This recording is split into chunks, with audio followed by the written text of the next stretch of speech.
الحمد لله نحمده ونستعينه ونستغفره ونؤمن به ونتوكل عليه ونعوذ بالله من شرور أنفسنا ومن سيئات أعمالنا من يهده الله فلا مضل له ومن يضلله فلا هادي له ونشهد أن لا إله إلا الله وحده لا شريك له ونشهد أن سيدنا ومولانا محمدا عبده ورسوله أما بعد فأعوذ بالله من الشيطان الرجيم بسم الله الرحمن الرحيم فإن تولوا فقل حسبي الله لا إله إلا هو عليه توكلت وهو رب العرش العظيم صدق الله العظيم وصدق رسوله النبي الكريم ونحن على ذلك من الشاهدين والشاكرين والحمد لله رب العالمين اللهم صل على سيدنا محمد وعلى آل سيدنا محمد وبارك وسلم اللهم صل على سيدنا محمد وعلى آل سيدنا محمد وبارك وسلم اللهم صل على سيدنا محمد وعلى آل سيدنا محمد وبارك وسلم واجب الاحترام قابل تقریب بزرگان محترم،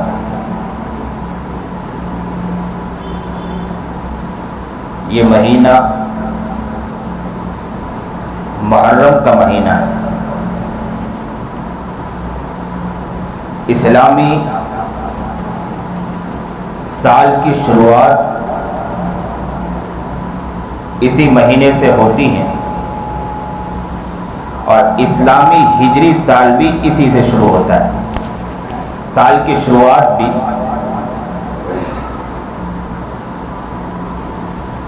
حضرت عمر ابن خطاب رضی اللہ تعالی عنہ نے ایک مرتبہ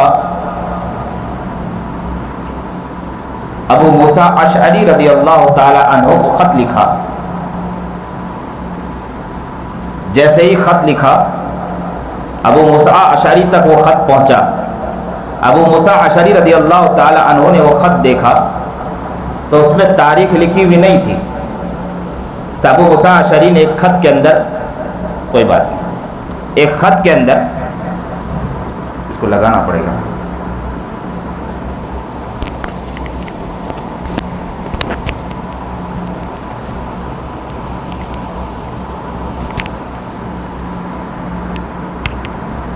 تو ایک خط کے اندر یہ لکھ دیا،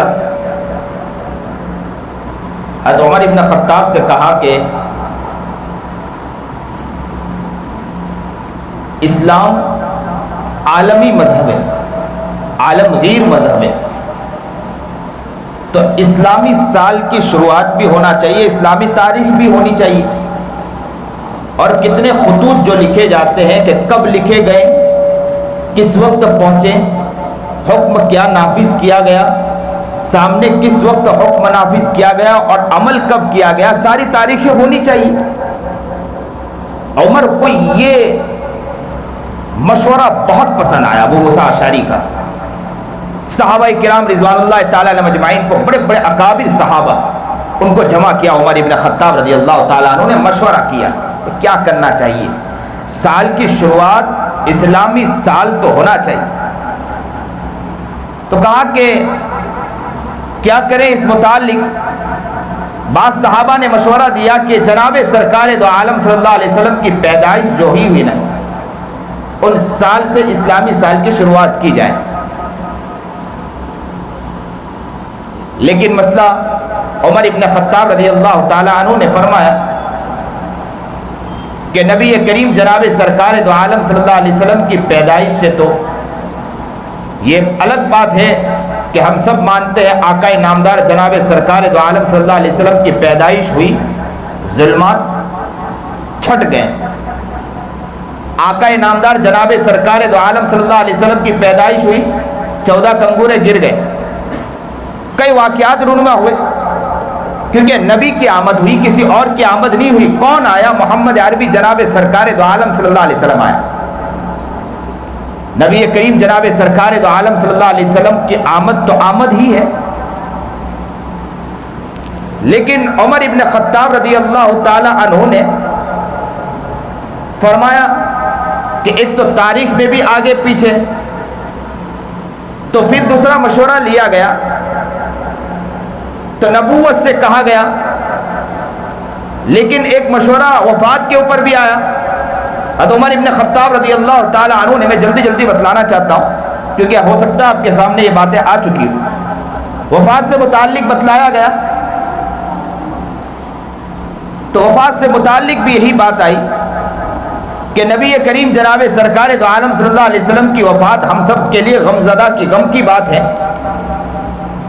اور اس سے شروعات کی جائے مناسب نہیں معلوم ہوتا ہے. بچے خاموش رہے تاکہ یہ ہے کہ دوسرے لوگوں کو سننے میں دقت محسوس نہ ہو. اس لیے کہا جاتا ہے کہ بچوں کو مسجد میں لایا بھی جائے اس لیے کہ تربیت کی جائے، لیکن کہتے ہیں چھوٹے بچوں کو مسجد میں نہ بھی لایا جائے تاکہ نمازیوں کے اندر خلل واقع نہ ہو. بہت اچھا غور سے مجمع سنتا ہوا توجہ وہاں چلی جاتی ہے. وہ بچے ادھر سے ادھر چھیڑ رہے ہیں. اب بہت پیارے ہو ماشاءاللہ، آپ ہی ٹک لگا کر بیٹھو گے تو بوڑھوں کو کام دو بھائی، یہ کام آپ کا نہیں ہے. بچوں آپ آ جاؤ، آگے سے آ جاؤ، آپ کو ادب ہونا چاہیے، احترام ہونا چاہیے، سمجھے کہ نہیں؟ ابھی سے ادب سیکھو گے تو بہت آگے جاؤ گے. یہ بوڑھوں کو جگہ دو ادھر بیٹھنے کی، جوانوں کا کام پیچھے بیٹھنا نہیں ہے بھائی، سمجھے کہ نہیں؟ بوڑھوں کا کام ہے بیچارے پیچھے بیٹھے ٹیک لگا کر، وہ بیچارے سنے اچھی طرح. اب یہ نوجوان جا کر پیچھے بیٹھ جائے کیا کام کریں گے؟ اور کہتے ہیں کہ بڑی بڑی باتیں کرتے ہیں، ہم بہت کریں گے انشاءاللہ، ساتھ دیں گے آپ کو. لیکن جب ساتھ دینے کا وقت آتا ہے تو ٹیک لگا کر پیچھے بیٹھے ہوتے ہیں. مولوی تم بیان کرو، ہم بیٹھ کے سن رہے ہیں پیچھے سے آپ کی باتیں، سمجھے؟ تو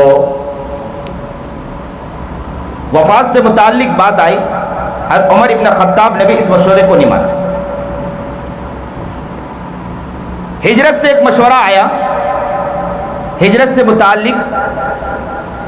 جیسے ہی ہجرت سے متعلق یہ مشورہ آیا تو یہ پسند اس لیے بھی آیا کہ ہجرت جو ہے نا وہ فتح کو بتلا رہی تھی. ہجرت کس کو بتلا رہی تھی؟ فتح کو بتلا رہی تھی، جس سے یہ معلوم ہو رہا تھا کہ جو حالات آئے ہیں، حالات ایک پر نہیں آئے تھے، پورے صحابہ پر حالات آئے تھے. وہ حالات دکھا رہے تھے کہ حالات اتنے سخت تھے، اتنے سخت حالات تھے. ان حالات کو دیکھتے ہوئے ہجرت کرنا پڑا، اور جیسے ہی ہجرت کی تو وہاں جانے کے بعد یوں سمجھو کہ فتح و نصرت اللہ تعالیٰ نے کھول دیا تھا. مدینہ منورہ آنے کے بعد جہاں نماز چھپ کے پڑھتے تھے وہاں نماز کھل کر پڑھتے تھے. اور یہاں تک کہ آج مجھے خوشی بھی ہے کہ یہاں مسجد میں بیٹھے ہیں. اللہ سے میں دعا کرتا ہوں کہ میں جس وقت آیا تھا مجھے بتلایا گیا تھا کہ یہاں مسجد کا ارادہ بھی میں نے کہا تھا کہ مسجد کو بڑا کریے. اس وقت میرے دل میں خیال آیا کہ مسجد بہت چھوٹی ہے. میں نے کسی فرد سے کہا کہ مسجد بہت چھوٹی ہے، مسجد بڑی ہونی چاہیے. میرا مزاج ہے کہ میں جہاں بھی ایسی مسجد دیکھتا ہوں تو میں کہا کرتا ہوں. تو پھر دل میں خیال آیا کہ قریب میں جگہ تو ہے نہیں کہ کہاں مسجد بڑی ہوگی، لیکن پھر بھی میں نے احباب سے کہا کہ اگر کوشش کی جائے تو کچھ نہ کچھ ہوگا. تو کسی نے کہا کہ انشاءاللہ ارادہ کر رہے ہیں ہم لوگ. جب ارادے کی بات آئی تو میں نے اسی وقت رمضان میں اعلان کر دیا تھا کھل کر، اور میں نے کہا تھا کہ آپ لوگ انشاءاللہ دم بھر لیں. پھر یاد رکھو کہ راستہ کھولنے والی ذات اس سے رب کریم کی ہے. آپ کوشش کریں طاقت دینے والی ذات اس کی ہے. یاد رکھو کمال آپ میں نہیں کرنے والی ذات اللہ کی ہے. آپ کو آگے بڑھنا ہے طاقت اللہ عطا فرمائے گا. محنت آپ کریں, کوشش آپ کریں, راستہ اللہ کھولے گا. کریے تو صحیح, آگے تو بڑھے. کتنوں کو دیکھا ہے کیسے کیسے کام میں آگے بڑھتے ترقی پاتے ہیں. ہم کس کا گھر بنا رہے؟ اللہ کا گھر بنا رہے. وہ رب کعبہ کی قسم کھا کر کہہ سکتا ہوں کہ جس کا گھر بنا رہے اللہ ضرور ساتھ دے گا انشاءاللہ.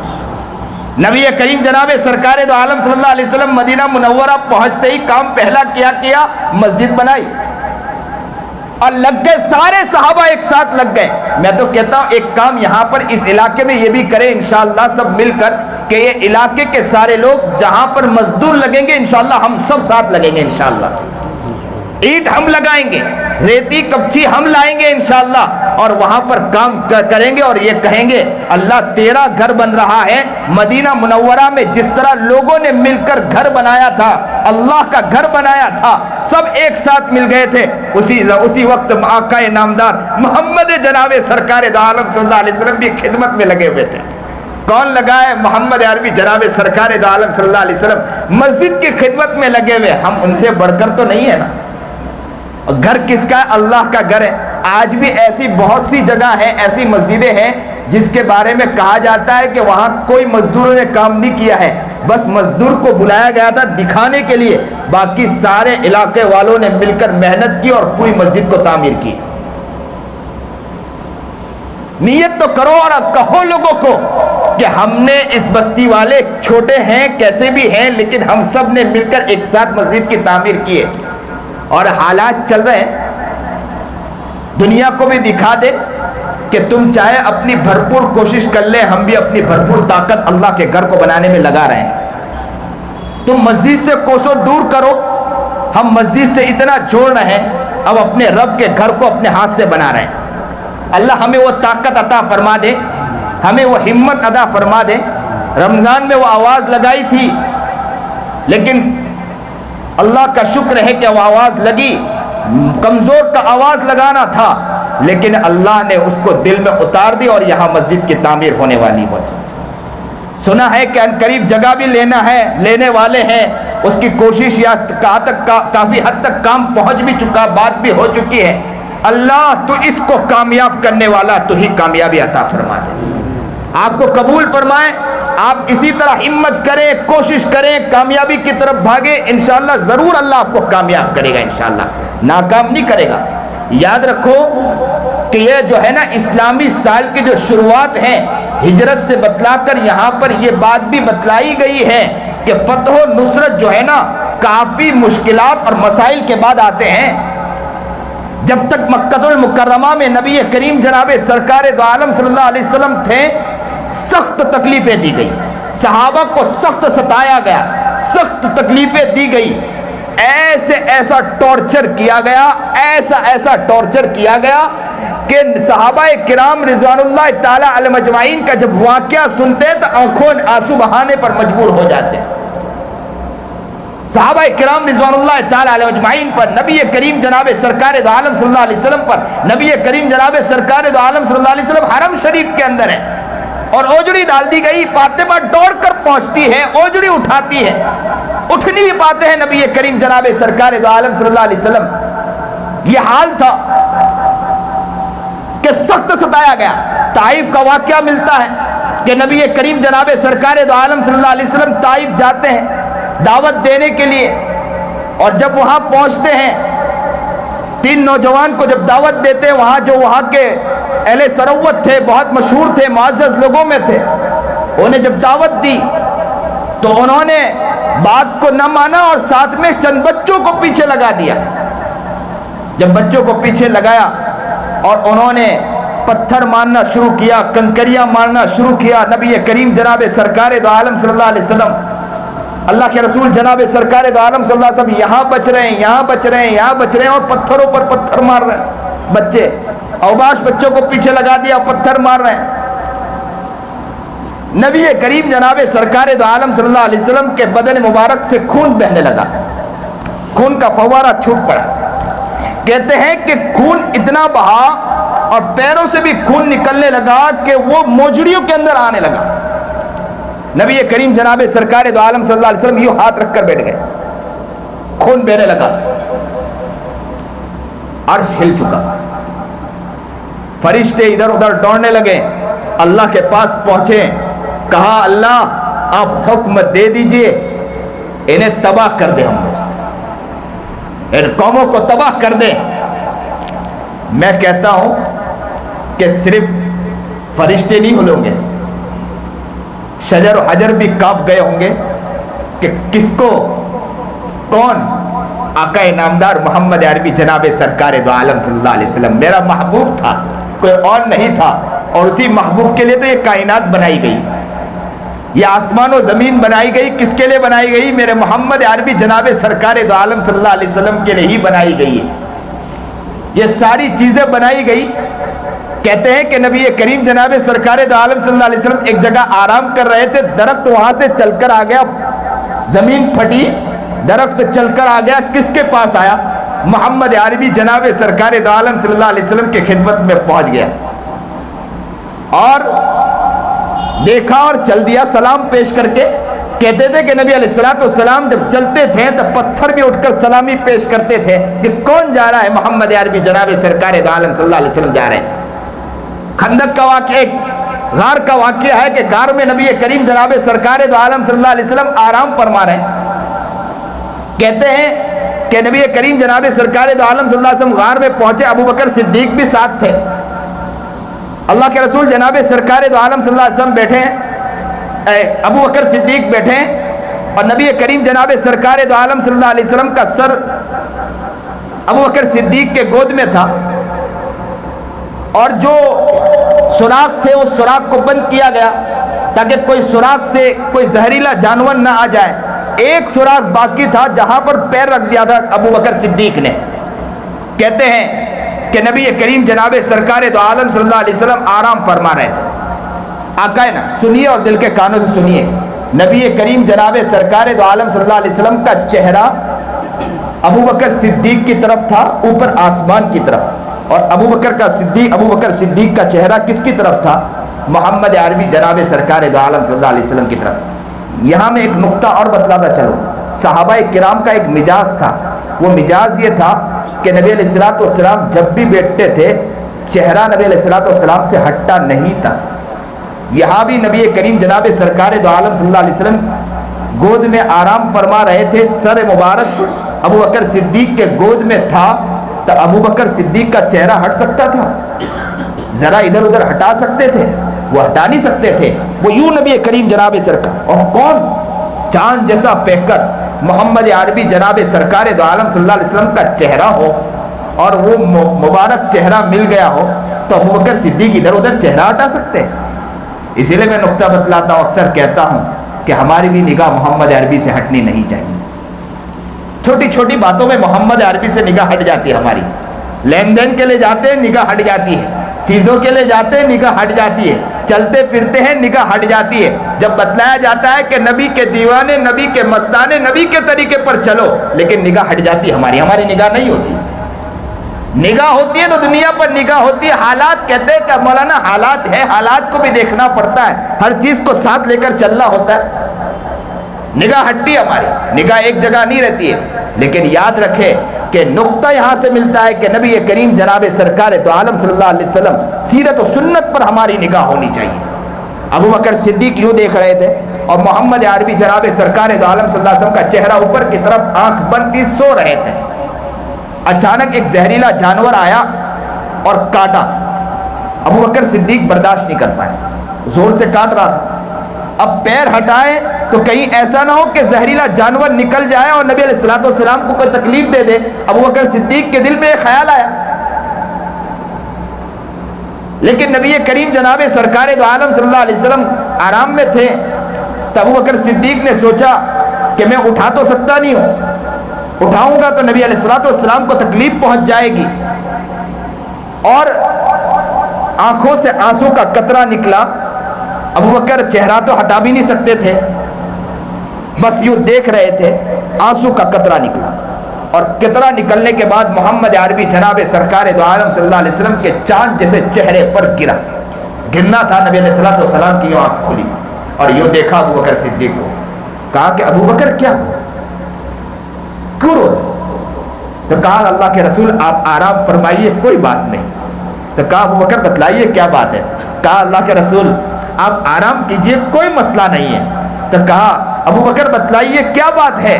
تو ابو بکر نے کہا اللہ کے رسول کیا بتلاؤں, میرے ماں باپ آپ پر قربان ہو, بس ایک زہریلا جانور ہے جو مجھے کاٹ رہا ہے, جس کی تکلیف میں برداشت نہیں کر پایا, اس لیے آنکھوں سے آنسو نکل آئے. اللہ کے رسول جناب سرکار دو عالم صلی اللہ علیہ وسلم نے وہ پیر ہٹوایا اور کہا لعاب لگایا, پیر اچھا ہو گیا. لیکن یہاں ایک نقطہ لکھا ہے کہ وہ جانور ابو بکر صدیق کو کیوں کاٹ رہا تھا, وہ جانور ابو بکر صدیق کو کیوں کاٹ رہا تھا.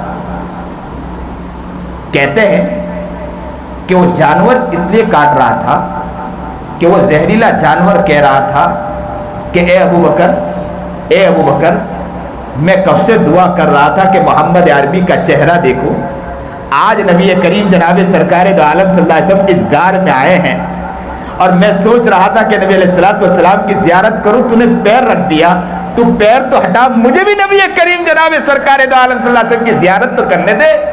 اللہ اکبر کبیرہ. یہ تھے کہ ڈال لگاتے تھے کہ محمد عربی جناب سرکار دو عالم صلی اللہ علیہ وسلم کی زیارت کریں.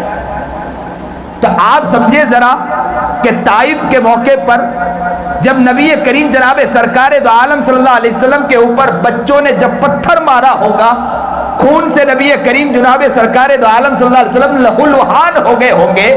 جب لہولہان ہو گئے ہوں گے تو کیا جہاں فرشتے ہل گئے ہوں گے وہاں آسمان و زمین نہیں ہلے ہوں گے, وہاں شجر و حجر نہیں ہلے ہوں گے؟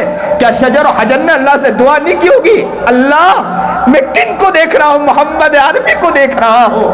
پتھر بھی اٹھ اٹھ کے کہتے ہوں گے اللہ یہ کیا ہو گیا اس دنیا پر, کیا عذاب تو نہیں آئے گا, کیونکہ محمد عربی جناب سرکار دو عالم صلی اللہ علیہ وسلم کو ستایا جا رہا ہے, انہیں پتھر مارا جا رہا ہے.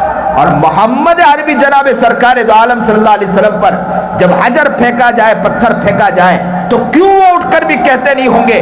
وہ بھی تو مچل گئے ہوں گے, آسمان مچل گئے, زمین مچل گئے, فرشتے دوڑ پڑے اللہ کے پاس, اللہ سے جا کر کہنے لگے اللہ اجازت دے دیجئے دونوں پہاڑوں کے درمیان انہیں وہ کر دو, وہ ختم کر دیں. اللہ کے رسول اللہ تعالیٰ نے فرمایا کہ فرشتوں جاؤ آپ کر لو, لیکن محمد عربی جناب سرکار دو عالم صلی اللہ علیہ وسلم سے اجازت بھی لے لینا. اللہ کے رسول جناب سرکار دو عالم صلی اللہ علیہ وسلم کی خدمت میں فرشتے آئے اور کہا آپ کہیں, آپ کو واقعہ تو معلوم ہے. اللہ کے رسول جناب سرکار دو عالم صلی اللہ علیہ وسلم نے فرمایا نہ کہہ دی, نہ کہہ دی, کہ ہو سکتا ہے ان کی نسلوں میں کوئی ایسا ہو کہ جو دین قبول کر لے. کہتے خون ایک باغ میں جا کے بٹھایا اور باغ کے اندر اللہ کے رسول جناب سرکار دو عالم صلی اللہ علیہ وسلم کا وہ باغبان تھا, اس نے پانی پیش کیا. اللہ کے رسول جناب سرکار دو عالم صلی اللہ علیہ وسلم نے بسم اللہ الرحمن الرحیم پڑھ کر, تو فوراً اس باغبان نے کہا کہ مجھے یہاں کیا آپ نہیں لگتے ہو, کیونکہ یہ الفاظ, تو کہا کہ میں مسلمان. اللہ کے رسول جناب سرکار دو عالم صلی اللہ علیہ وسلم نے ان کو دعوت پیش کی تو اس نے اسلام قبول کر لیا. اللہ کے رسول جناب سرکار دو عالم صلی اللہ علیہ وسلم بہت غمزدہ تھے طائف سے آ کر, کیونکہ نبی علیہ السلام کے ذہن میں یہ تھا کہ کفار مکہ بھی میری بات نہیں سن رہے ہیں, چلو طائف چلا جاؤ, طائف والے میری بات سن لیں گے. لیکن طائف والے اس سے بھی سخت نکلے. طائف والوں نے بچوں کو لگایا, پیٹا, مارا.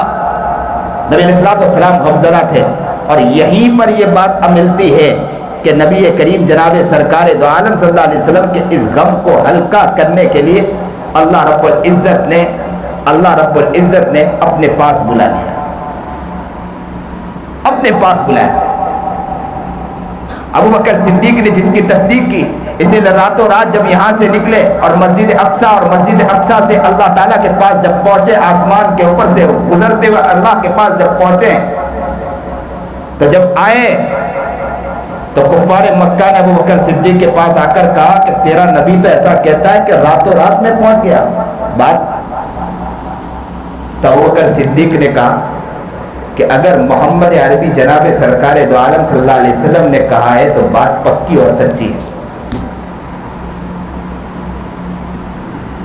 کسی اور نے کہا ہوگا تو میں مانوں گا نہیں، لیکن اگر محمد عربی جناب سرکار دو عالم صلی اللہ علیہ وسلم نے اگر یہ بات کہی ہے تو بات غلط نہیں ہو سکتی، بات غلط نہیں ہو سکتی. اس لیے تو ابو بکر کو صدیق کہا گیا. اور کیا محبت تھی ابو بکر کو، کیا محبت تھی نبی کریم جناب سرکار دو عالم صلی اللہ علیہ وسلم سے، حد درجہ محبت تھی. کہتے ہیں ابو بکر کے بارے میں ایک مرتبہ کفار مکہ نے پکڑ کے انہیں خوب مارا، ادمرا کر دیا. کہتے ہیں بے ہوش کی طرح ہو گئے، گھر میں لیٹے ہوئے تھے. ہوش آیا، جیسے ہی ہوش آیا ابو بکر صدیق کو تو آنکھ کھولتے ہی اپنے گھر کے افراد، عورتیں بیٹھی تھی، ان سے کہا کہ محمد عربی جناب سرکار دو عالم صلی اللہ علیہ وسلم کہاں ہے؟ تو کہا کہ اللہ کے رسول وہی ہیں. تو کہا کہ مجھے اللہ کے رسول کے پاس جانا ہے. تو کہا کہ آپ کچھ کھا لیجئے، بعد میں اللہ کے رسول کے پاس جائیے، آپ کی حالت ایسی نہیں ہے. تو کہا نہیں. دو عورتوں کے سہارے پر اللہ کے رسول کے پاس پہنچے، اور جیسے ہی نبی کریم جناب سرکار دو عالم صلی اللہ علیہ وسلم کو ابو بکر نے دیکھا، بس دیکھنا تھا، کہتے چل بھی نہیں سکتے تھے، لیکن جیسے ہی ابو بکر نے محمد عربی جناب سرکار دو عالم صلی اللہ علیہ وسلم کو دیکھا، ہاتھ دونوں چھوڑے، لپک پڑے محمد عربی جناب سرکار دو عالم صلی اللہ علیہ وسلم سے اور چومنے لگے. یہ محبت تھی، حد درجہ محبت تھی. اسی لیے تو نبی کریم جناب سرکار دو عالم صلی اللہ علیہ وسلم کے بارے میں آتا ہے کہ جب آخری موقع پر نبی علیہ السلام نے بلیغ خطبہ دیا اور فرمایا کہ اب کسی کو مجھ سے بدلہ لینا ہو بدلہ لے لیجئے، کسی کو مجھ سے جو کرنا ہو.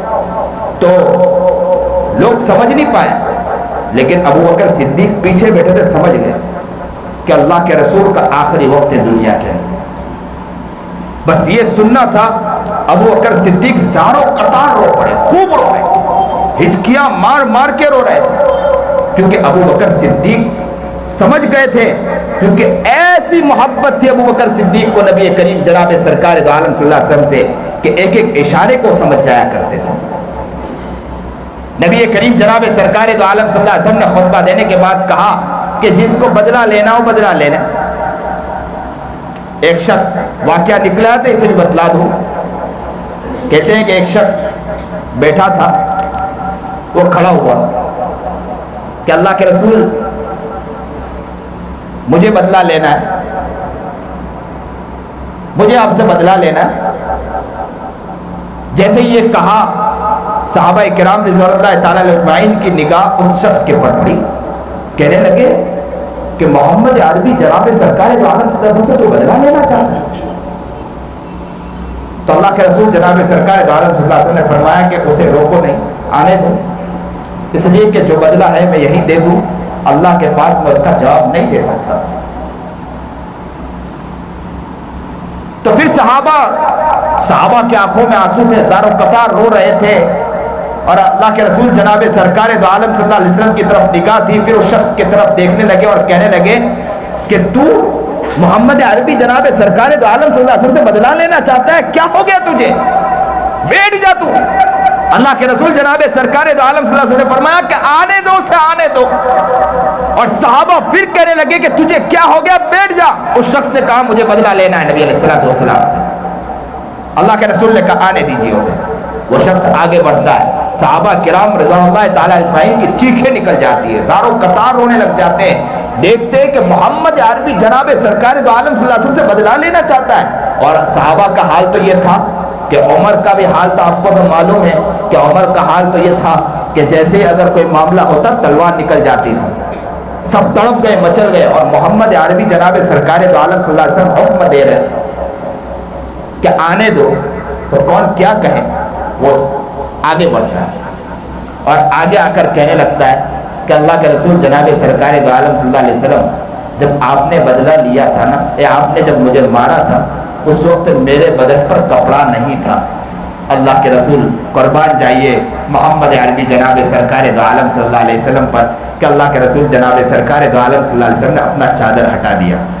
پھر بھی لوگوں نے کہا کہ اے انسان تجھے کیا ہو گیا کہ تو محمد عربی جناب سرکار دو عالم صلی اللہ علیہ وسلم سے بدلہ لینا چاہتا ہے. لیکن وہ شخص پیچھے کی طرف گیا اور جانے کے بعد یوں لپٹ گیا اور لپٹ کر بوسہ دینے لگا اور کہنے لگا اللہ کے رسول مجھ میں یہ جرات ہے کہ میں آپ سے بدلا لوں؟ بس میں تو یہ سوچ رہا تھا، میں کب سے دعا کر رہا تھا کہ اللہ کے رسول کے دونوں مونڈوں کے درمیان مہر نبوت ہے، میں اسے دیکھنا چاہتا ہوں، بس اس کے دیکھنے کے لیے میں تڑپ رہا تھا۔ آج مجھے اچھا موقع ملا کہ آپ نے اعلان کیا تو میں فوراً کھڑا ہو گیا کہ اللہ کے رسول میں بدلہ لینا چاہتا ہوں۔ میں جھوٹ بول کر آگے بڑھ گیا صرف اس لیے کہ محبت میں آگے بڑھا ہوں۔ اللہ کے رسول کے پیچھے مونڈوں کے درمیان وہ لپک گیا اور لپک کر وہ چومنے لگا، چاٹنے لگا اور کہنے لگا محمد عربی میرے آقا نامدار، میری ہمت کہاں ہے کہ میں آپ سے بدلا ہوں۔ اللہ اکبر، کیا محبت تھی، کیا عشق تھا۔ تو کہتے ہیں اسلامی سال کی جو شروعات ہے وہ پہلے کئی تکالیف کے بعد، کئی مصیبت کے بعد ہجرت کی، اور ہجرت کے بعد فتح پر فتح نصیب ہوئی اللہ تعالیٰ نے، اللہ نے کئی فتح عطا فرمائی۔ تو شروعات میں کئی مصیبتیں آئی، کئی تکالیف آئی، کئی پریشانی آئی، ان پریشانیوں کے بعد راستے کھلے۔ اور یاد رکھیں مدینہ منورہ آنے کے بعد کئی نظام قائم ہوئے، ایسے نظام قائم ہوئے، ایسی تجارت قائم ہوئی، اور ایسا نظام جو نظام بعد میں رہتی دنیا تک نظر بعد میں نہیں آئی، جو نظام نبی کریم جناب سرکار دو عالم صلی اللہ علیہ وسلم اور ان کے غلاموں نے قائم کر کے دکھایا۔ آج کے لوگ کہتے ہیں کہ ہم حکومت قائم کریں گے، آج کے لوگ کہتے ہیں کہ ہمارا نظام صحیح ہے۔ نظام دیکھنا ہو تو محمد عربی جناب سرکار دو عالم صلی اللہ علیہ وسلم اور ان کے غلاموں کا دیکھیں، جو ابو بکر اور عمر اور عثمان اور علی نے بنایا تھا وہ نظام جا کر دیکھیں، کیا نظام بنایا تھا۔ وہ ایک تھا نا، ایک لطیفہ یاد آ گیا، رو رہے ہیں تو ہنس بھی لے ذرا۔ کہتے ہیں کہ ایک پیر صاحب تھے، چلے گئے ایک علاقے میں، ان کے مرید صاحب بھی تھے۔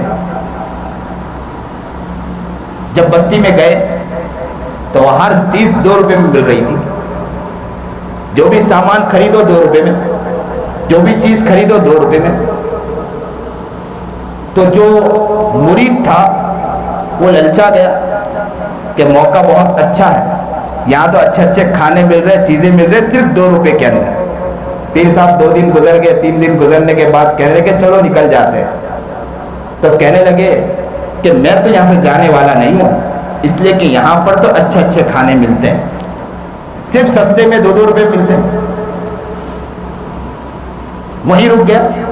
انہوں نے بہت سمجھایا پیر صاحب نے کہ رکنے کی ضرورت نہیں، حالات ہے ایسی جگہ پر جہاں پر جسے ایسے علاقے کو کہا جاتا ہے اندھی نگری ہے، اندھی نگری میں رکا نہیں جاتا ہے، لوگ اندھے ہوتے ہیں۔ ہمارا انڈیا بھی اندھی نگری کی طرف جا رہا ہے، اسی طرف جا رہا ہے۔ تو کہا اندھی نگری رکیے مت چلیے، کہا کہ نہیں میں تو یہی رکوں گا۔ رک گیا۔ کہتے کچھ دن نہیں گزرے، اچانک ایک گھر بن رہا تھا، ایک شخص جا رہا تھا، وہ گھر گرا اور وہ شخص دب کے مر گیا۔ بادشاہ سلامت نے محل کے اندر فیصلے کے لیے بلایا کہ لاؤ بلائیے۔ لوگ پہنچ گئے تو بادشاہ سلامت نے کہا کہ مکان مالک کو بلایا جائے۔ مکان مالک کو بلا کر کہا کہ اس کو سلی دی جائے۔ اس شخص نے کہا کہ بادشاہ سلامت معاف کر دیجئے، میری غلطی نہیں ہے، جس نے مکان بنایا ان کی غلطی ہے۔ بادشاہ نے کہا جس نے مکان بنایا اس کو بلا کے لاؤ۔ مستری کو بلا کر لایا گیا۔ مستری نے جب دیکھا کہ سولی پر لٹکنا ہے تو اس نے فوراً معافی منت و سماجت کرنے لگا کہ سولی تو سولی ہوتی ہے نا۔ کہنے لگا کہ بادشاہ سلامت میری غلطی نہیں ہے، میں تو جب گارا بنا رہا تھا سیمنٹ کے اندر تو اس وقت ایسا ہوا کہ وہ جو پانی ڈالنے والے نے پانی زیادہ ڈال دیا، جس کی وجہ اس نے کہا، مستری نے کہا کہ غلطی میری نہیں ہے، سیمنٹ جو ہے نا وہ پانی والی آئی تھی جس کی وجہ سے وہاں کچا مال آیا اور مکان گر گیا۔ تو کہا اسے بلایا جائے، مزدور کو بلایا جائے۔ مزدور کو بلایا گیا۔ مزدور نے جب دیکھا کہ مجھے سولی پر چڑھایا جائے گا تو فوراً منت و سماجت کرنے لگا اور کہنے لگا، بادشاہ سلامت سے کہنے لگا معاف کر دو مجھے کہ غلطی میری نہیں ہے، بات یہ دراصل یہ ہے کہ جو پانی ڈالتا ہے دوسرا مزدور اس نے پانی زیادہ ڈال دیا جس کی وجہ سے یہ معاملہ ہوا، تو کہا اسے بلایا جائے۔ دیکھو عدالت لگی، اسے بلایا گیا، اور جیسے ہی وہ آیا بادشاہ سلامت نے کہا کہ بھائی اسے سولی پر چڑھاؤ کہ اس کی وجہ سے مکان گرا، پورے مکان کے گرنے کی وجہ سے ایک شخص کی موت ہو گئی۔ تو کہا کہ بادشاہ سلامت غلطی میری نہیں ہے، میں تو جیسے ہی پانی ڈال رہا تھا اچانک ایک ہاتھی دوڑ کر آیا، تو ہاتھی کی وجہ سے میرے سے زور سے پانی گر گیا۔ تو کہا کہ ہاتھی کے مالک کو بلایا جائے۔ ہاتھی کے مالک کو بلایا گیا، تو کہا کہ اسے پکڑ کے اسے سولی پر چڑھا دو، حکم نافذ کر دیا۔ وہ بھی منت و سماجت کرنے لگا کہ میری غلطی نہیں ہے، مسئلہ یہ تھا کہ ایک عورت پازیب پہن کر چل رہی تھی، اس کی چھنچناہٹ کی وجہ سے ہاتھی دوڑ پڑا۔ بھائی آپ کا فیصلہ تو نہیں نا، بادشاہ آپ تو نہیں تھے اس زمانے میں، ہو سکتا ہے کہ دوسری وقت آپ کی کوئی پیدائش ہوئی ہو، کیونکہ اب تو دو پیدائش بھی ہوتی ہے۔ تو کہا کہ بھائی انہیں بلایا جائے، تو بادشاہ سلامت کو کہنے لگا کہ پازیب پہنی ہوئی تھی عورت نے، اس کی چھنچھناہٹ کی وجہ سے ہاتھی بنک گیا اور بھاگ گیا۔ تو کہا کہ اس عورت کو بلایا جائے۔ عورت آئی، عورت نے دیکھا کہ مجھے سولی پر چڑھایا جائے گا، وہ منت و سماجت کرنے لگی کہ بات میری غلطی نہیں ہے، جس نے پازیب بنائے اس کی غلطی ہے۔ بولے سونار کو بلایا جائے۔ سونار کو بلایا گیا۔ سونار پتلا دبلا سوکھا تھا، کھاتا بھی کچھ نہیں تھا بیچارہ۔ لایا گیا ہوں، پیش کیا گیا، کہا کہ غلطی تمہاری ہے۔ اب وہ بیچارہ بچ نہیں پایا، تو کہا کہ اسے سولی پر چڑھایا۔ تو کہا گیا کہ سولی پر تو چڑھایا جائے گا، لیکن مسئلہ یہ کہ سولی کا جو سوراخ ہے وہ بہت بڑا ہے اور اس کی گردن بہت چھوٹی ہے، چڑھایا نہیں جا سکتا ہے۔ تو بادشاہ نے کہا کہ کرے کیا؟ تو کہا کہ جو موٹا تازہ ہو اسے بلایا جائے، جو موٹا تازہ ہے اسے بلایا جائے۔ تو وہی مرید صاحب جو کھا کھا کے موٹے ہو چکے تھے، آج کل مرید ہی کھا کے بڑے ہوتے ہیں، مولوی کے ساتھ چلنے والے زیادہ کھاتے ہیں۔ مولوی بیچارہ ان کے ساتھ ان کو تو لے جایا جاتا ہے، مرید پیچھا اپنا کام کر لیتا پورا مکمل۔ کہتے ہیں کہ ماشاءاللہ فائدہ ہو جاتا ہے مولانا کے ساتھ چلنے سے۔ مرید صاحب بڑے تازے موٹے ہو چکے تھے، تو کہا کہ بادشاہ سلامت ایک موٹا تازہ آدمی اسے پکڑ کے لایا گیا کہ یہ ہے۔ اب مرید کو سولی پر جب چڑھانے کی بات آئی تو پیر صاحب بھی پہنچ گئے۔ جب چڑھانے کی بات آئی تو بیچارہ رونے لگا۔ جیسے ہی رونے لگا تو پیر صاحب آگے بڑھے، اپنے سولی پر بس چڑھانے ہی والے تھے کہ پیر صاحب دوڑ کر آئے کہ بھائی انہیں مت چڑھاؤ مجھے چڑھاؤ، انہیں مت چڑھاؤ مجھے چڑھاؤ۔ کوتوال نے پوچھا کہ کیوں، کیا بات ہے؟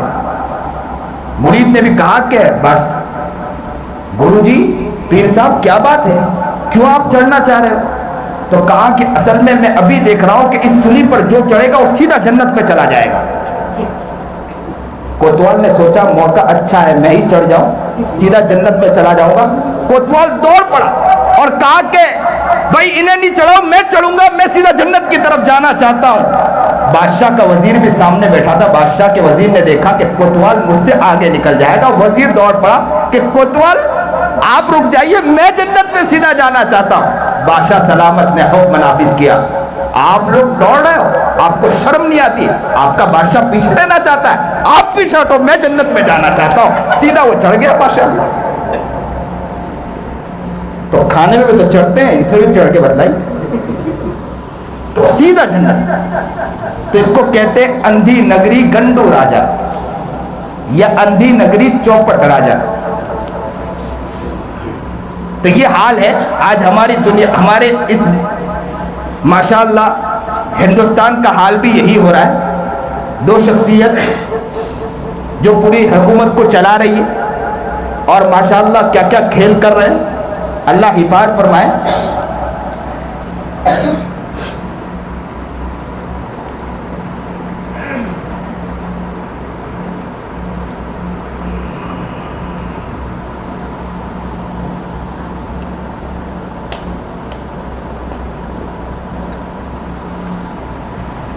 جب اسلامی سال کے میں نے بارے میں بتلایا کہ جہاں مصیبت آئی وہاں فتح بھی ملی ہے.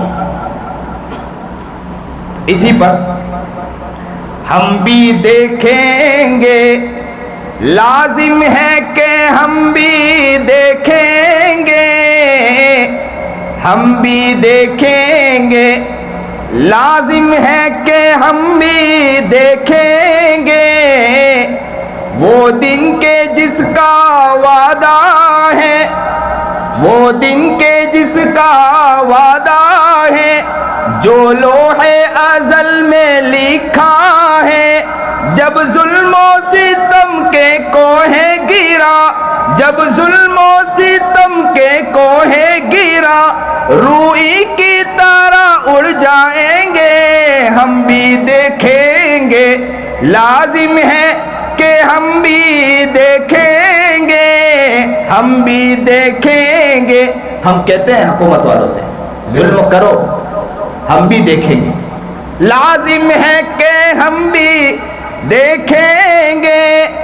ہم محکوموں کے پاؤں تلے جب دھرتی دھر دھر دھڑکے گی، اور اہل حاکم کے سر اوپر جب بجلی کڑ کڑ کڑکے گی، ہم بھی دیکھیں گے، لازم ہے کہ ہم بھی دیکھیں گے، ہم بھی دیکھیں گے، لازم ہے کہ ہم بھی دیکھیں گے.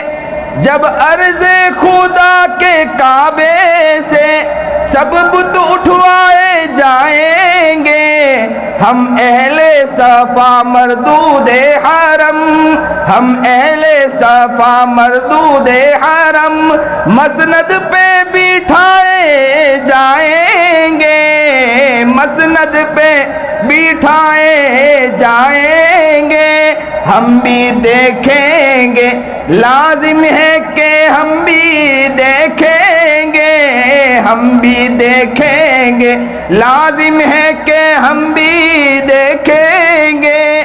جب عرض خدا کے کعبے سے سب بت اٹھوائے جائیں گے، ہم اہل صفا مردود حرم جب مسند پہ بٹھائے جائیں گے، ہم بھی دیکھیں گے، لازم ہے کہ ہم بھی دیکھیں گے. سب تاج اچھالے جائیں گے، سب تخت گرائے جائیں گے، بس نام رہے گا صرف اللہ کا، بس نام رہے گا اللہ کا، جو غائب بھی ہے حاضر بھی، جو منظر بھی ہے ناظر بھی، ہم بھی دیکھیں گے، لازم ہے کہ ہم بھی دیکھیں گے، ہم بھی دیکھیں گے، لازم ہے کہ ہم بھی دیکھیں گے. جو منظر بھی ہے ناظر بھی، اٹھے گا جب انا الحق کا نعرہ، جو میں بھی ہوں اور تم بھی ہو، اور راج کرے گی خلق خدا، اور راج کرے گی خلق خدا، جو میں بھی ہوں اور تم بھی ہو، ہم بھی دیکھیں گے. حکومت سے کہتے ہیں ہم بھی دیکھیں گے، لازم ہے کہ ہم بھی دیکھیں گے، ہم بھی دیکھیں گے، لازم ہے کہ ہم بھی دیکھیں گے. اٹھے گا جب انا الحق کا نعرہ، ہم بھی دیکھیں گے، لازم ہے کہ ہم بھی دیکھیں گے. تو حالات جو اس طرح بتلا رہے ہیں، تو ہم مسلمانوں سے ایک ہی پیغام دینا چاہتے ہیں، اور مسلمانوں کا یہی ذہن بننا چاہیے کہ یاد رکھے کہ مصیبت اور پریشانیاں اسلام لانے کے بعد نبی کریم جناب سرکار دو عالم صلی اللہ علیہ وسلم کے پاک باز صحابہ کے اوپر بھی آئی ہے. بہت مصیبت، بس کلمہ لا الہ الا اللہ کہا تھا نا کہ قولوا لا الہ الا اللہ تفلحوا، کہ تم کہو لا الہ الا اللہ کامیاب ہو جاؤ گے. بس صحابہ نے لا الہ الا اللہ کہا, مصیبت ان کے اوپر ٹوٹ پڑی. اس کا مطلب یہ نہیں کہ یہاں اللہ نے انہیں کامیاب کر دیا تھا صرف لا الہ الا اللہ پڑھنے پر. آپ بھی یہ سمجھ لیں کہ آپ نے کلمہ لا الہ الا اللہ پڑھا, آپ کامیاب ہو گئے. اللہ کا شکر. کسی بھی شک و شبہ میں ہونے کی ضرورت نہیں ہے. حالات چاہے جس طرح بھی ہو, حالات چاہے جس طرح بھی بدلتے ہو, ہم نبی کے دیوانے ہیں, ہم نبی کے مستانے ہیں, ہم نبی کے عاشق ہیں, ہم نبی کے غلام ہیں. ہم نے بلال کا واقعہ سنا ہے, ہم نے سمیہ کا واقعہ سنا ہے, ہم نے خباب کا واقعہ سنا ہے, ہم نے صحابہ کا واقعہ سنا ہے, ہم نے طلحہ کا واقعہ سنا ہے, ہم نے حمزہ کا واقعہ سنا ہے, حمزہ کے دل کو چبانے کا ہم نے واقعہ سنا ہے. ہر واقعے کو ہم نے سنا ہے. اسی غلاموں کے ہم جانباز ہیں. انشاءاللہ ہم بھی انشاءاللہ اس کے لیے تیار رہیں گے. ہر مصیبت تو برداشت کر لیں گے, لیکن نبی کی غلامی کو کبھی چھوڑ نہیں سکتے انشاءاللہ. یہ اصل عزم کرنا ہے. یہ سال, یہ مہینہ جب شروع ہوتا ہے, یہ ہمیں پیغام دے رہا ہے اس چیز کا کہ مسلمانوں اپنا ذہن کس طرف لانا ہے, اپنے آپ کو کس طرف بنانا ہے, اپنی سوچ کس طرف بنانا ہے. یہ پیغام ہمیں اس چیز کا دے رہا ہے. ہمیں اپنی ذہنیت کو بنانا, اپنی سوچ کو بنانا ہے. لیکن اکثر و بیشتر ہماری سوچ چلی جاتی ہے. اس مہینے کے اندر ہم لوگ اکثر و بیشتر سوچتے ہیں کہ حضرت حسین رضی اللہ تعالی عنہ کے شہادت کی وجہ سے اس مہینے کی شروعات ہے, جبکہ یہ بات نہیں ہے. جبکہ محترم ہے, حضرت حسین رضی اللہ تعالی عنہ پر جو زبردست انہیں شہید کیا گیا, عجیب و غریب واقعہ ہے. لیکن یہ مہینہ جو ہے اس کی برکت اور فضیلت پہلے سے ہے. یاد رکھو کہ جہاں حسین رضی اللہ تعالی عنہ کو شہید کیا گیا, وہاں حضرت عثمان غنی رضی اللہ تعالی عنہ کو بھی زبردست شہید کیا گیا. مظلوم تھے حضرت عثمان. عثمان کی جب خلافت تھی, حضرت عثمان رضی اللہ تعالی عنہ کی خطبہ دینے کے لیے کھڑے ہوئے حضرت عثمان غنی باغی ٹوٹ پڑے اور نبی کریم جناب سرکار دو عالم صلی اللہ علیہ وسلم کا جو عصا تھا نا, وہ عصا لے کر توڑ دیا. کس کا عصا تھا؟ جس کو نبی کریم جناب سرکار دو عالم صلی اللہ علیہ وسلم اپنی پوری زندگی استعمال کرتے تھے. ابو بکر صدیق نے استعمال کیا, عمر ابن خطاب نے اپنے دور خلافت میں جس کو استعمال کیا, وہ حضرت عثمان غنی کے ہاتھ میں تھا. باغی ٹوٹ پڑے, اس کو توڑ دیا. یہاں تک کہ حضرت عثمان غنی پر پتھر مارا اور عثمان غنی کو مسجد سے نکال دیا. نماز کے لیے آتے تھے, نماز سے بھی روک دیا گیا اور ایک گھر کے اندر بند کر دیا اور اعلان کر دیا باغیوں نے کہ عثمان مسجد تک بھی نہیں آ سکتے, مدینہ منورہ تک بھی نہیں آ سکتے. اور مدینہ منورہ وہ جگہ ہے کہ نبی کریم جناب سرکار دو عالم صلی اللہ علیہ وسلم جب مدینہ المنورہ میں تشریف لائے تھے تو نبی کریم جناب سرکار دو عالم صلی اللہ علیہ وسلم نے فرمایا تھا کہ مسجد تنگ ہو رہی ہے, کوئی ہے جو یہ جگہ لے کر دے سکتا ہے. تو کس نے جگہ لے کر دی تھی؟ یہی تو عثمان تھے جس نے جگہ لے کر دی ہے. اسی مسجد میں آنے سے باغیوں نے روکا, عثمان غنی رضی اللہ تعالی عنہ کو روکا. عثمان غنی رضی اللہ تعالی عنہ کو گھر میں بند کر دیا گیا. کہتے ہیں کہ عثمان غنی کو صرف بند نہیں کیا, یہاں تک کہ کھانا بھی بند کر دیا گیا, دانا پانی تک کے بند کر دیا گیا, پانی تک بھی دیا نہیں گیا.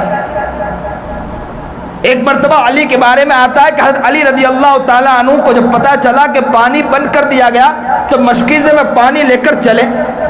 باغیوں کو پتا چلا کہ علی پانی لے کر آ رہے ہیں تو ان سے بھیڑ گئے اور بھیڑ کر مشکیزہ چھین کر اس کو بھی پھینک دیا کہ پانی لے جا نہ سکے عثمان غنی کے پاس.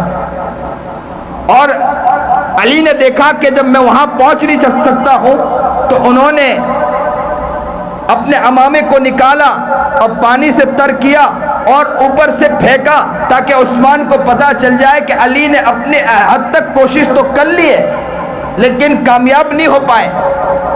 عثمان نے دیکھا, عثمان سمجھ گئے, پانی بند کیا.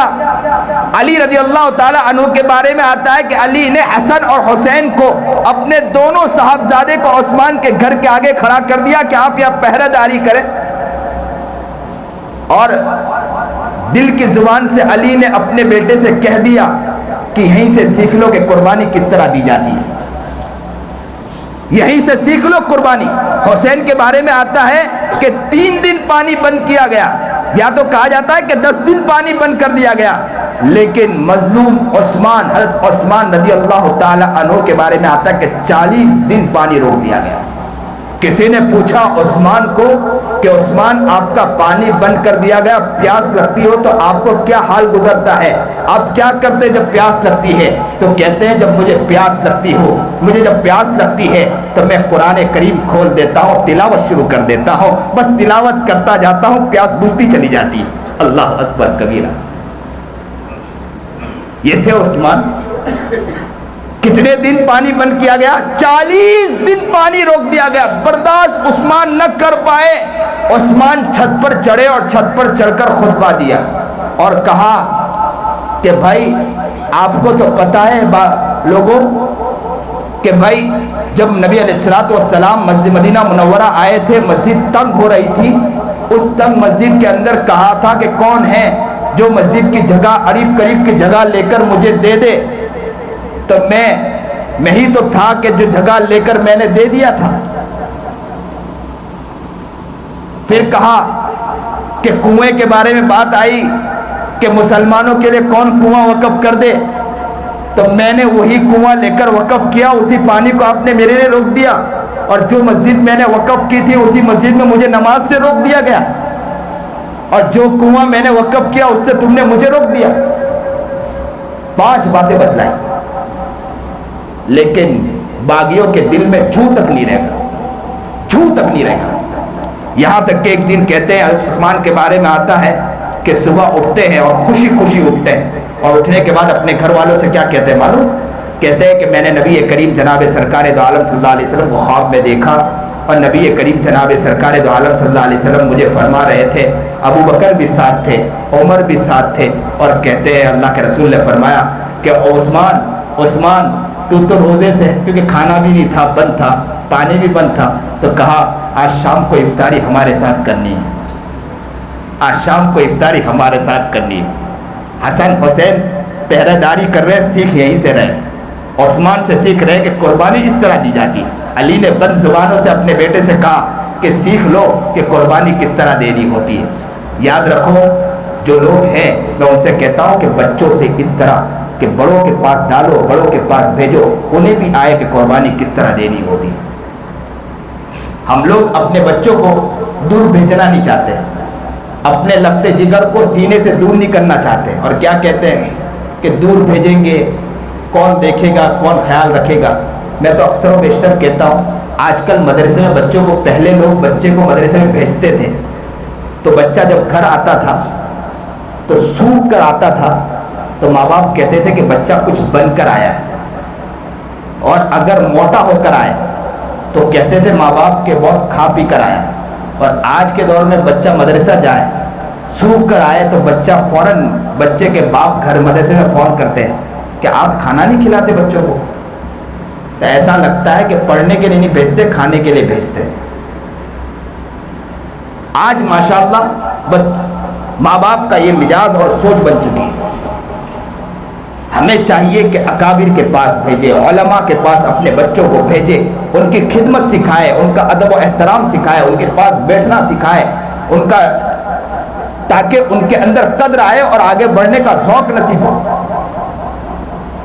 لیکن ہمارے یہاں مزاج نہیں ہے اس چیز کا مزاج پیدا کرنا چاہیے۔ اللہ ہمیں اس نیک بنائے، متقی بنائے۔ تو حضرت علی رضی اللہ تعالی عنہ نے حسن حسین کو عثمان غنی رضی اللہ تعالی عنہ کے گھر کے باہر بٹھا کر یہ پیغام دے دیا، اور بچے کو کہہ دیا کہ عثمان کو دیکھ کر سیکھ لے کہ کس طرح قربانی دی جاتی ہے۔ اور عثمان غنی رضی اللہ تعالی عنہ نے اپنے اہلیہ سے کہا کہ میرا وہ جو پرانا کپڑا ہے وہ ذرا مجھے دے دے، جو میں نے کبھی پہنا نہیں ہے۔ تو لا کر دیا گیا تو نہیں پہنا، اور اس کے بعد غلاموں کو بلا کر غلاموں کو آزاد کیا، اور آزاد کرنے کے بعد بس کیونکہ نبی علیہ الصلوۃ والسلام کو خواب میں دیکھ چکے تھے کہ اللہ کے رسول جناب سرکار دو عالم صلی اللہ علیہ وسلم نے عثمان سے کہا تھا کہ عثمان آج افطاری تجھے میرے ساتھ کرنی ہے، تو کہتے ہیں سنیے اور دل کے کانوں سے سنیے، کہتے ہیں کہ عثمان کو کہا گیا تھا کہ افطاری میرے ساتھ کرنی ہے، تو عثمان رضی اللہ تعالیٰ عنہ نے قرآن کریم کھولا اور قرآن کریم کھولنے کے بعد اور کہا نوجوانوں سے کہ دروازہ کھول دو، اب میرا آخری وقت آ چکا ہے۔ دروازہ کھول دیا گیا اور عثمان غنی رضی اللہ تعالیٰ عنہ نے قرآن کریم کھول دیا اور قرآن کریم پڑھنے لگے۔ اچانک باغی لوگ اندر داخل ہوئے اور چھتوں سے چڑھ کر اندر داخل ہوئے، اور داخل ہونے کے بعد عثمان پر ٹوٹ پڑے۔ کہتے ہیں کہ ایک شخص نے روڈ مارا اور ایک شخص نے ایسی تلوار ایسی چیز چلائی جو یہاں سے مارا، خون کا فوارہ چھوٹ گیا اور ایک شخص سینے پر چڑھ گیا اور ایسا اس نے لوہے سے کوٹا ہے کہ سینہ چھلنی ہو گیا، اور دوسرے نے ایک نے تلوار چلائی۔ وائلہ جو ان کی بیوی تھی حضرت عثمان غنی رضی اللہ تعالیٰ عنہ کی، جو بہت محبت کرتی تھی، وہ آ گئی اور اس نے آ کر تلوار کو پکڑنا چاہا۔ کہتے ہیں کہ 3 انگلی کٹ گئی وائلہ کی، اور کہتی ہے کہ وہ آ کر کھڑی ہوئی، لیکن وہ لوگ رکتے نہیں تھے، انہوں نے خوب عثمان غنی رضی اللہ تعالیٰ عنہ، یہاں تک کہ کہتے ہیں کہ جب عثمان غنی رضی اللہ تعالیٰ عنہ کا انتقال ہوا اور جب خون کا فوارہ چھوٹا، اس وقت قرآن کریم کی یہ آیت پڑھ رہے تھے، فَسَيَكْفِيكَهُمُ اللَّهُ، اللہ تو ہی میرے لئے کافی ہے۔ اور کہتے ہیں کہ جب یہ پڑھ رہے تھے اور جب لگا تو جب دانت ٹوٹے، خون کا فوارہ چھوٹا، تو جس آیت پر گری وہ آیت بھی فَسَيَكْفِيكَهُمُ اللَّهُ تھا، اللہ تو ہی میرے لئے کافی۔ برداشت نہیں کر پائے، وہی شہید ہو گئے عثمان غنی رضی اللہ تعالیٰ عنہ۔ کہتے ہیں کہ عثمان غنی رضی اللہ تعالیٰ عنہ کے شہادت کے بعد ان کے جنازے کو اٹھانے کا بھی موقع نہیں دیا گیا۔ پورے مدینہ منورہ کے اندر یوں سمجھو کہ چھاؤنی بنی ہوئی تھی، عثمان غنی رضی اللہ تعالیٰ عنہ کا جنازہ اٹھانے کا بھی کسی کو اجازت نہیں تھی۔ عثمان غنی کا جنازہ 3 دن تک جنازہ پڑا رہا، کسی کو اٹھانے کی اجازت نہیں تھی عثمان کی۔ یہاں تک کہ ایک شخص کے بارے میں آتا ہے، ابن کثیر نقل کرتے ہیں کہ امام بخاری رحمۃ اللہ علیہ نے لکھا ہے یہ واقعہ کہ محمد ابن سیرین کہتے ہیں کہ میں کعبۃ اللہ کا طواف کر رہا تھا، طواف کرتے ہوئے ایک شخص کو دیکھا کہ وہ شخص دعا کر رہا تھا، اور کیا دعا کر رہا تھا کہ اے اللہ میں جانتا ہوں کہ تو مجھے معاف کرنے والا نہیں ہے، اے اللہ میں جانتا ہوں کہ تو مجھے معاف کرنے والا نہیں ہے، اور خوب رو رہا تھا، خوب روتے روتے کہہ رہا تھا اللہ میں جانتا ہوں کہ تو مجھے معاف کرنے والا نہیں، اللہ میں جانتا ہوں تو مجھے معاف کرنے والا نہیں۔ تو میں نے اس کو کہا کہ تو ایسے الفاظ کیوں کہتا ہے کہ اللہ معاف کرنے والا نہیں؟ تو کہا کہ بات دراصل ایسی ہے کہ جب عثمان غنی کو لوگوں نے جب مارا، باغیوں نے مارا، شہید کیا، اس وقت میں بھی جب دیکھنے والے جب جا رہے تھے عثمان کو، تو میں بھی اس کے اندر پہنچ گیا اور میں نے دل میں سوچا تھا کہ میں تماچے ماروں گا عثمان کے جنازے کو، اور میں پہنچا، موقع دیکھ کر میں نے چادر اٹھائی اور عثمان کے گال پر تماچا مارا، بس وہ تماچا مارنا تھا، اس وقت سے آج تک میرا ہاتھ رک گیا، ہاتھ اٹھتا نہیں ہے، بس وہ چادر نکالی۔ محمد ابن سیرین کہتے ہیں کہ میں نے اس کا ہاتھ پکڑا تو بالکل لکڑی کے مانند ہو چکا تھا۔ مظلوم عثمان کی کہانی، حضرت عثمان رضی اللہ تعالی عنہ پر ایسا ظلم کیا گیا، یہاں تک کہ کہا گیا کہ عثمان کا جنازے کی نماز بھی نہ پڑھائی جائے اور مدینہ منورہ کے قبر میں دفن بھی نہ کیا جائے۔ ام حبیبہ نے جب یہ سنا، نبی علیہ الصلوۃ والسلام کی اہلیہ محترمہ امہات المومنین نے جب سنا تو نکل آئے اور کہا، خطبہ دیا اور کہا کہ یاد رکھو اگر تم نے عثمان کے جنازے کو اٹھنے نہ دیا تو یاد رکھو میں خود باہر نکل آؤں گی اور عثمان کے جنازے کو میں خود لے کر جاؤں گی۔ جب یہ دیکھا کہ امہات المومنین نکل آئی تو خاموش ہو گئے، باغی ٹھنڈے ہو گئے، اور عثمان رضی اللہ تعالی عنہ کا جنازہ لے کر، کہتے ہیں رات کا ایام تھا، حضرت علی اور 2-3 لوگ تھے، اور وائلہ جو ان کی اہلیہ محترمہ تھی، ان کے ہاتھ میں چراغ تھا، کیونکہ رات کی تاریکی تھی، اندھیرا چھایا ہوا تھا، لے کر چل رہے تھے، لیکن باغیوں نے وہاں بھی جنازے کو بھی نہیں چھوڑا، کہتے ہیں کہ چھتوں پہ چڑھ گئے اور چھتوں سے پتھر پھینکنے لگے عثمان کے اوپر۔ اور اس حالت میں حضرت عثمان غنی رضی اللہ تعالی عنہ کو کہتے ہیں کہ وائلہ جیسے ہی وہاں پہنچی اور نبی کریم جناب سرکار دو عالم صلی اللہ علیہ وسلم کا مزار آیا، قبر اطہر آئے، اور وہاں کھڑی ہو کر برداشت نہیں کر پائی. عثمان غنی کی اہلیہ برداشت نہیں کر پائی، آنکھوں سے اشک بار آنسو بہنے لگے اور دل ہی دل میں کہانی سنا دی کہ اللہ کے رسول تیرے داماد کے ساتھ کیا ہوا ہے، تیرے تو نے جس کو دو بیٹی عطا فرمائے، جسے تو نے ذوالنورین کہا ہو، اس کے ساتھ آج یہ ظلم ہو رہا ہے. کہتے ہیں برداشت نہیں کر پائے، رو پڑی، بہت روئی، اور وہاں سے جنازے کو لے جایا گیا اور عثمان کو دفن کیا گیا. تو یاد رکھو حسین نے یہی سے قربانی سیکھی تھی اور وہ قربانی دے کر حسین نے بدلائی تھی. اللہ ہمیں نیک بنائے، اللہ ہمیں متقی بنائے. یاد رکھو ہم نبی کے غلام ہیں، یاد رکھو ہم نبی کے مستانے ہیں. چھوٹی چھوٹی مصیبتوں سے ہم ڈرنے والے لوگ نہیں ہیں. اسلام پر اور مضبوط ہونا چاہیے، شریعت پر اور مضبوط ہونا چاہیے. ہمارے گھروں کے اندر اسلام اور مضبوط ہونا چاہیے، عورتوں کے اندر دینی ذوق اور مضبوط ہونا چاہیے، گھروں کا ماحول اور بدلنا چاہیے، گھروں کا مزاج بدلنا چاہیے. ہم اس کے انشاءاللہ کوشش کریں گے انشاءاللہ. اور ماشاءاللہ سب مل کر نیت کرو انشاءاللہ. جہاں یہاں مسجد کی تعمیر ہوگی یا مسجد کے لیے جو محنت کی جائے گی، صرف ایسا نہیں کہ مسجد کی ٹرسٹ محنت کرے گی، بلکہ ہم سب مل کر انشاءاللہ محنت کریں گے انشاءاللہ. آپ لوگ سب نیت کر لو انشاءاللہ، کیونکہ اس کا جو خرچہ ہوتا ہے، اس کی جو محنت ہوتی. میں اکثر بہار کے لوگ جو لوگ آتے، میں ان کو طریقہ کار بتلایا کرتا ہوں. آپ لوگ 3-3 ہزار روپے کے اعتبار سے یا 2-2 ہزار یا مسلح کے اعتبار سے آپ لوگ ایک وہ بجٹ بنا لیں اور آپ لوگوں تک پہنچے اور ان کو کہے کہ آپ 1 مسلح 2 مسلح لے لیجئے. اور اس کی کوشش ہر انسان یا مسجد میں جو لوگ ہیں وہ یہ نیت کرے کہ انشاءاللہ ہم لوگ 500 آدمی یا 200 آدمی یا 100 آدمی کو انشاءاللہ پکڑیں گے. ہر انسان نیت کرے گا مسجد میری ہے.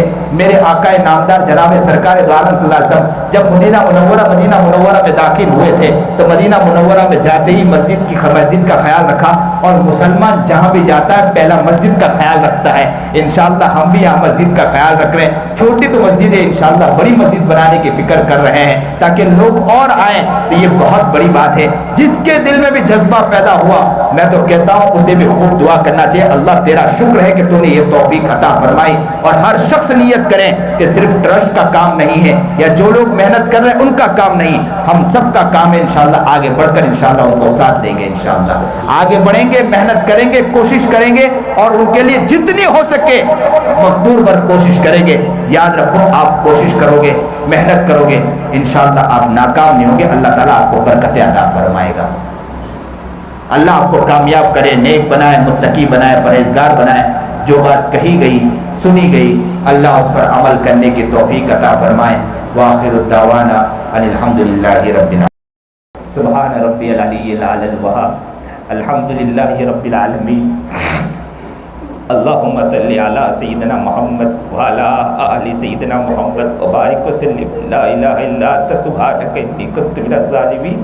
اللہم انک ملیک مقتدر ما تشاء من امر یکن. اللہم ربنا اللہم ربنا اللہم ربنا اللہم ربنا اللہم ربنا اللہم ربنا ظلمنا انفسنا ظلمنا